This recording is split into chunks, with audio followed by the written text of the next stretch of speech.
Me revoici pour la troisième et j'espère dernière partie de cette collection horreur. J'avance à la vitesse d'un escargot. Meurs. Bon, essayons d'aller à la vitesse d'un faisan. Très bien. Donc nous allons reprendre avec un classique de l'horreur, Les oiseaux d'Alfred Hitchcock. Pas aussi vieux que moi, j'étais pas encore né. En même temps c'était en noir et blanc, donc là c'est remasterisé couleur. Un film cultissime. En effet, donc Alfred Hitchcock, grand monsieur du cinéma, qui comme Stanley est réputé pour ses caméos dans les films. J'espère que je le prononce bien. Et pareil, un film que je conseille. Franchement, qui est très bien, qui a pris un coup de vieux, mais bon, c'est l'âge qui veut ça. Donc, Massacre à la tronçonneuse, le remake. Donc pareil, un excellent film. Un excellent remake, j'ai pas vu les originaux, mais si les originaux, d'après critiques, sont mieux que celui-là, bah... Ouf, je tarde pas à les trouver. Et là, je vais en baver. Pareil, très bon. Donc Maximum Overdrive, désolé si je vais plus vite, mais c'est pour être sûr de finir dans cette vidéo là. Donc de Stephen King, je t'aime, mais je suis désolé d'avance, mais je préfère quand tu écris des bouquins que des films. Parce que de toutes les interprétations de tes films, c'est pas une des meilleures, Maximum Overdrive, et pour une fois, c'est toi qui en es auteur. Enfin voilà, mais ça reste un très bon film, et s'il te plaît, n'arrête pas d'écrire de livres juste pour ce que je t'ai dit. Merci. Donc ensuite, Monster Brawl, donc pas très connu, mais moi qui suis fan de catch et de monstres, j'étais content de tomber dessus. Là notamment avec Kevin Nash et il y a Jimmy Hart qui joue dedans aussi. Donc pour faire court, ça m'a coûté 7,50, donc c'est un film qui doit être assez rare quand même, je pense. Et ce sont des combats de monstres, donc c'est créé par WWE, qui se passent entre les monstres les plus connus. Donc là, le loup-garou, la momie, le cyclope, le monstre des marais, on va dire, Frankenstein, la sorcière. Et franchement, vous tapez des barres, c'est excellent comme film d'humour. Moi, je le conseille à tous. Franchement, j'ai adoré. Petrified. Donc, pour vous faire comprendre à quel point c'est Charles Band, c'est un gros nanar. Or, la phrase « Quand la peur vous pétrifie, la mort est une délivrance », qui est pas mal. Regardez-moi ce maquillage. Si vous avez pensé que c'était un zombie, vous étiez proche de ne pas être proche de la vérité. Vous avez en face de vous une momie extraterrestre. Oui, c'est possible. Encore des gens qui ont fumé avant de faire un film. Donc le film est fait avec des petits moyens dans un court laps de temps, typique de Charles Band. Donc il est pas trop mal, franchement, il y a bien pire que ça, il y a le lac des morts vivants, en français. Mais moi j'adore tout ce qui est nanar, donc forcément j'ai bien aimé, en plus avec un boîtier rouge, j'en ai pas beaucoup et je trouvais ça sympa. Ensuite, du cultissime les Rec, donc j'ai réussi à choper la quadrilogie des Rec que j'ai mis à l'envers en plus. Et franchement, ça c'est génial. Je vous montre en détail. Je vous les conseille plus. Donc j'ai les 4 originaux et c'est du sur lourd. Hop là. Donc déjà le coffret avec la tête rouge comme ça donnait beaucoup envie. Au commencement était la peur. Franchement c'est oh là là là, c'est super génial. Donc le tout premier Rec 1.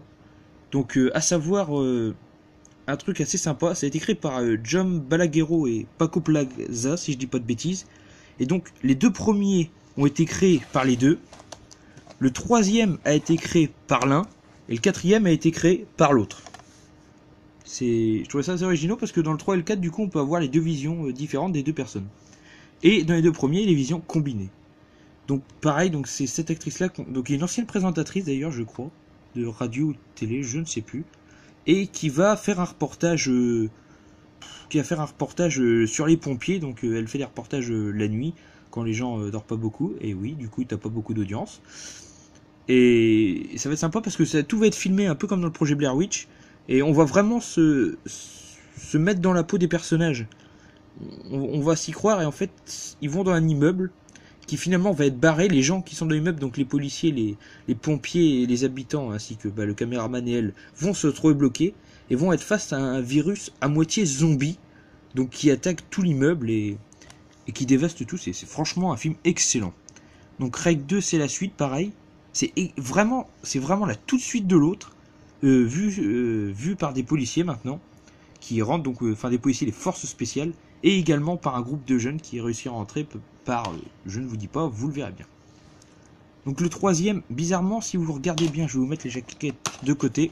Le troisième, c'est le seul qui diffère officiellement, et c'est le seul qui est en blanc. Donc du coup, c'est plus facile à reconnaître.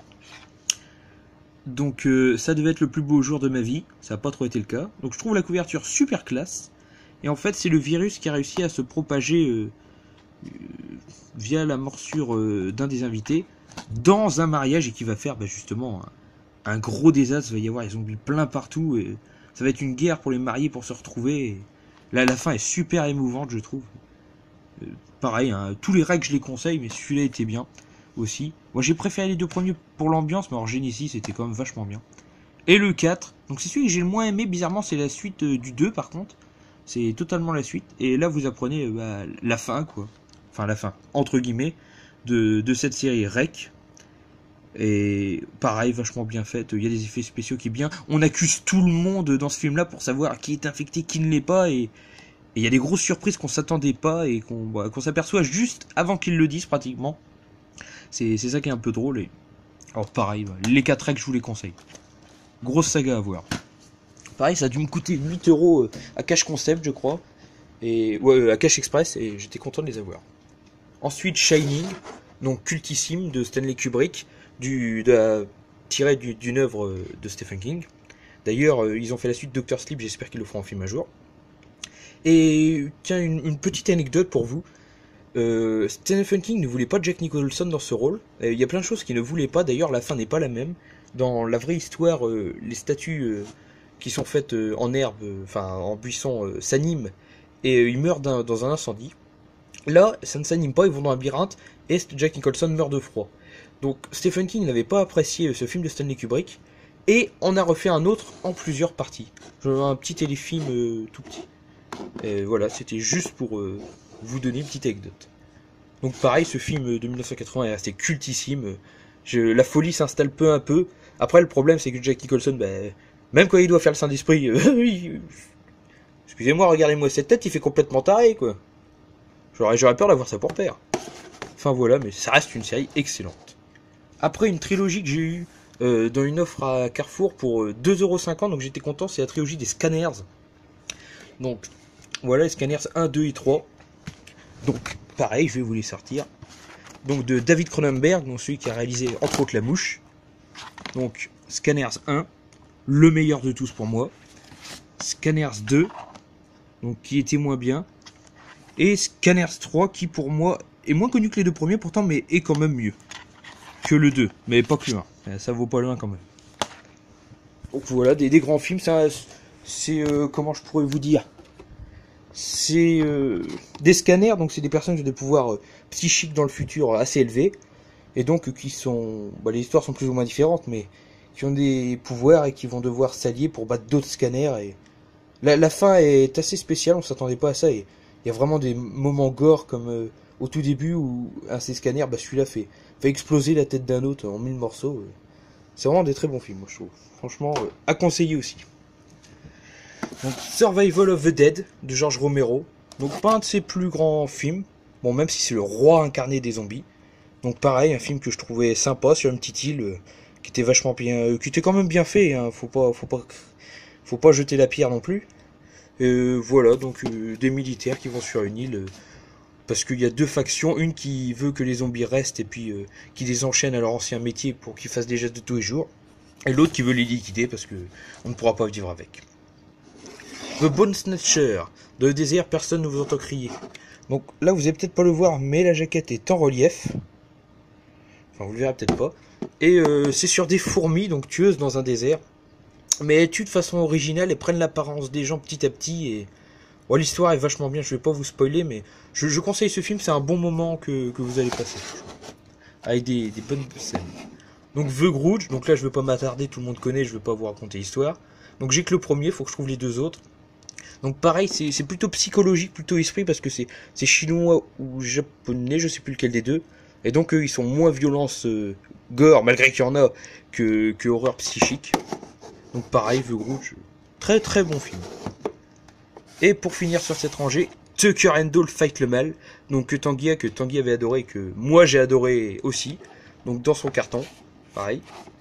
Et c'est un film super comique, en fait c'est des jeunes, donc par exemple les deux jeunes filles que vous voyez sur le côté, qui partent en vacances et qui croisent Tucker and Dale, donc les deux paysans, et pensent que c'est des assassins.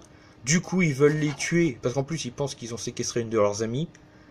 Et malheureusement, ils font des bourdes et s'entretuent sans le faire exprès. Et les pauvres paysans, la Tucker and Dale, eux pensent que eux veulent se suicider, donc ils savent plus quoi faire. Enfin, c'est tout le monde fout la merde partout, c'est super comique. Donc vite fait, je vous présente, je sais pas le mettre, c'est Hot Shot 1 et 2 avec Charlie Sheen. Donc pareil, donc ça c'est un grand film comique, donc je m'y attarderai peut-être plus tard, mais parce que j'essaie de faire de la comédie aussi, mais ça c'est pas de l'horreur. Vous vous tapez des grosses barres quoi, c'est l'équivalent de Y a-t-il. Donc y a-t-il un pilote dans l'avion, y a-t-il un agent pour sauver la reine, enfin voilà quoi. Ensuite, une autre comédie horrifique, Undead or Alive. Quand les zombies débarquent au Far West, c'est pas pour manger les faillots. Donc pareil, donc c'est une petite comédie version western. Donc c'est pas forcément la meilleure, mais bon, il y a des scènes assez marrantes. Notamment quand on voit le zombie du shérif qui les poursuit